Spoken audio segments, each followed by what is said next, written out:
All right, now we're going to look at adding, subtracting these rational expressions. So this can be a little bit more challenging because adding fractions is definitely a little more challenging because you do need that common denominators, and you still need that for these rational expressions. So that's our first step. We want to get common denominators.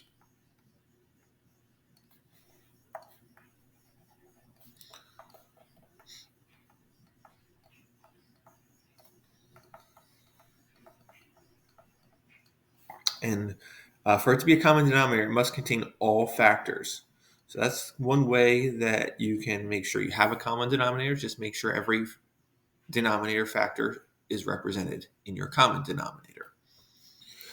So once you do that, you're going to multiply the top and bottom of each fraction by the missing factor.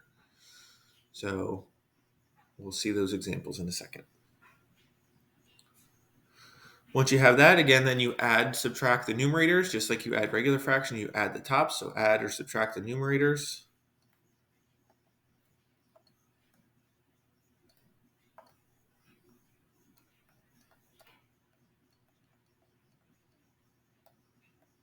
To create one fraction, and you keep the bottom or the denominator the same. So it's just one of the common denominators on the bottom and adding the numerators on top, making it one fraction. So a couple things. When you're subtracting, make sure you're using brackets because you have to subtract the entire quantity. So anytime you have subtraction, use brackets around whatever you're subtracting. You do not cancel until you have completely simplified the numerator. So after making one fraction, you cannot cancel yet because you're going to be separated by addition or subtraction. You're going to have to simplify. So then you simplify the numerator. And once you simplify the numerator, you're going to kind of follow this hierarchy. Okay, there's four things you look to do. Distribute,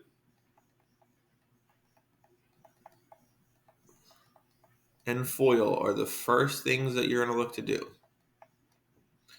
After you distribute or FOIL, you're going to combine like terms.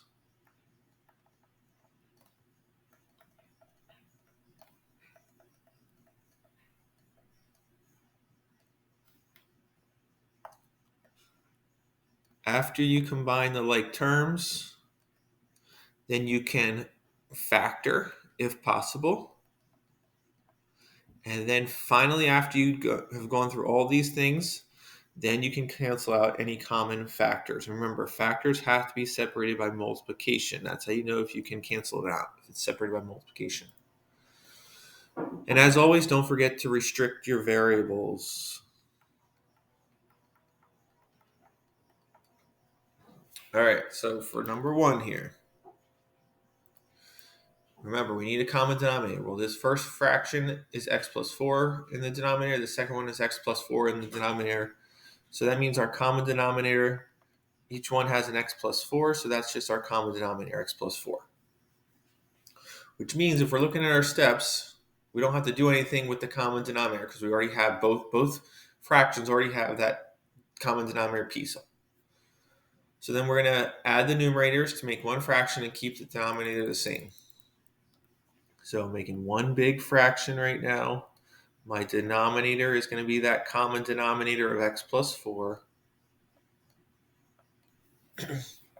And for right now, I'm just making this one fraction. 2 minus x plus 3x plus 6.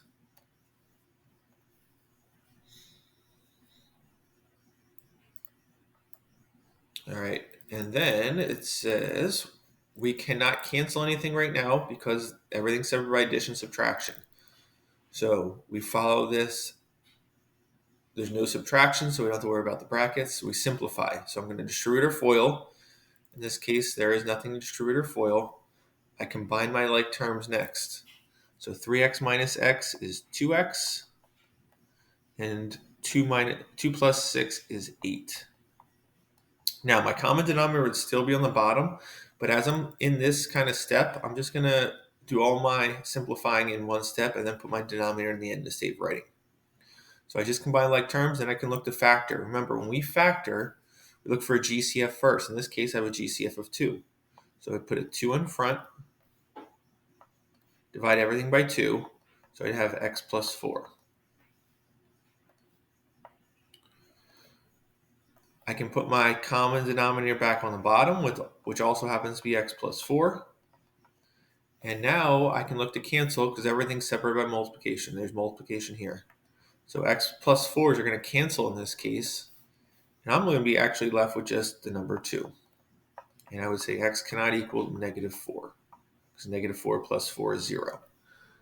So the crazy thing about this is no matter what you plug in for x, it has to be the same number, obviously, but I could plug in 1,000 for all the x's. My final answer should be 2. I could plug in 5 trillion in for all the x's, and my answer is going to be 2. All right, for example 2, again, we have to find our common denominator first. So I'm going to write, I always like to write CD for common denominator. And again, we said for the common denominator, all the factors must be represented. So my first fraction has an x plus 3. It also has an x plus 2. So both of those factors must be represented in my common denominator. As I go to my second fraction, it has an x plus 2 in it. Well, we already have x plus 2 represented in the common denominator, so I don't have to add it again. And there's nothing else that this second fraction has. So our common denominator for this one's going to be x plus 3, x plus 2. And then if we go to the second step, we're multiplying the top and bottom of each fraction by the missing factor. So if I look at my first fraction has both factors of the common denominator. So I don't have to multiply the first fraction by anything. I'm just going to rewrite it.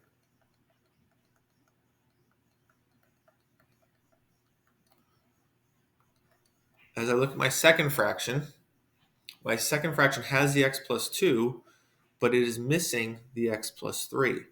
So I'm multiplying top and bottom of the second fraction by x plus 3. So that would give me 2x times x plus 3 on the top, and then x plus 2 times x plus 3 on the bottom.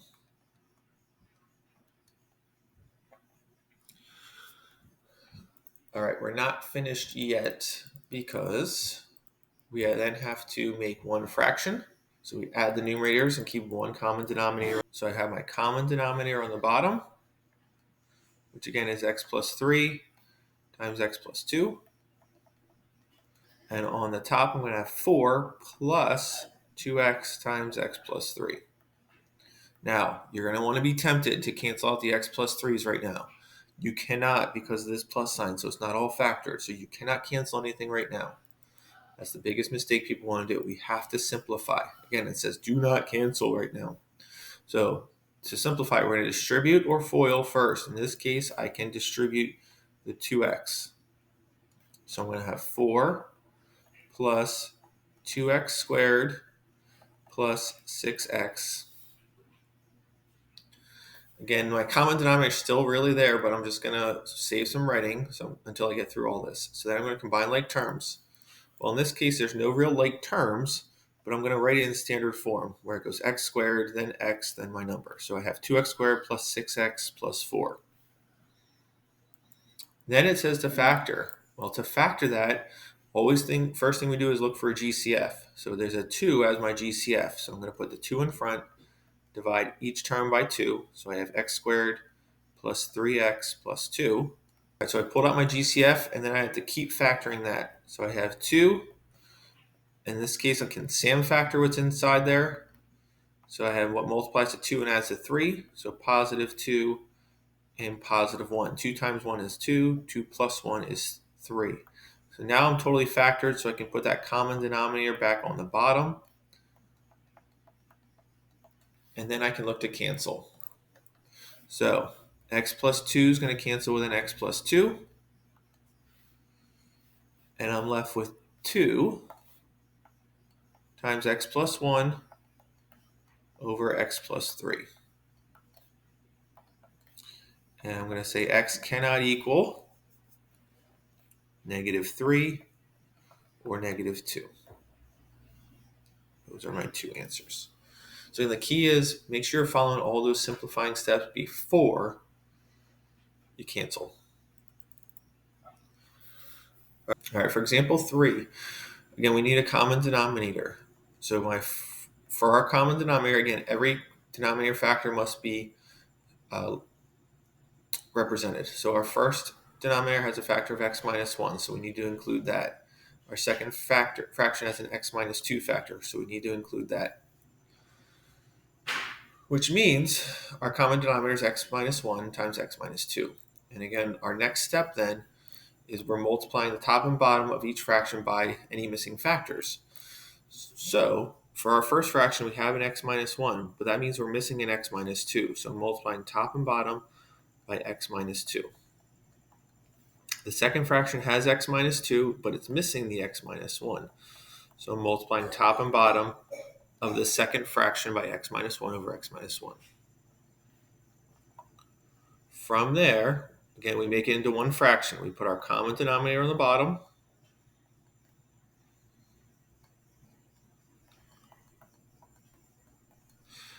And my numerator, I'm just making one fraction. So it's going to be 3 times x minus 2 minus, this is our first subtraction one. And again, remember it says for subtraction, use brackets. So after my minus sign, I'm doing a bracket. And I have 2 times x minus 1. All right, so now I can't cancel anything out right now. Again, the big mistake is people are going to want to cancel out the x minus 2s and the x minus 1s because they see them on the top and the bottom, but it's separated by subtraction. We cannot cancel anything right now. We go through the simplifying process. So we distribute or FOIL. In this case, we're going to distribute. So distribute to 3. So I have 3x minus 6. I have my minus sign. And then inside the brackets, I have to distribute the 2. So I have 2x minus 2. Then I'm going to distribute the minus sign. So I'm going to have 3x minus 6. And then as I distribute that minus sign, minus 2x, and then plus 2. So that's why it's imperative you use the brackets, because I'm subtracting that entire quantity.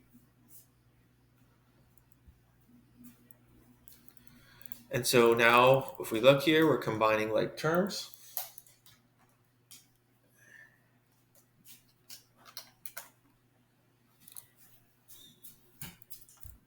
So I have 3x minus 2x is just x. Negative 6 plus 2 is negative 4. So I combine like terms. Now I look to factor. Well, x minus 4, there's no GCF. They are being subtracted. 4 is a perfect square, but x is not. So I can't do difference of squares. So that means x minus 4 can't be factored any further. So we put brackets around that. I put my common denominator back on the bottom. And in this case, nothing cancels out because I don't have the same factor on the top as the bottom. And that's okay. Sometimes things are not going to cancel out, especially with addition subtraction. Then I do my restriction. So if I set x minus 1 equal to 0, I get positive 1. 1 minus 1 is 0. And then when I do x minus 2 equal to 0, I get 2. 2 minus 2 is 0.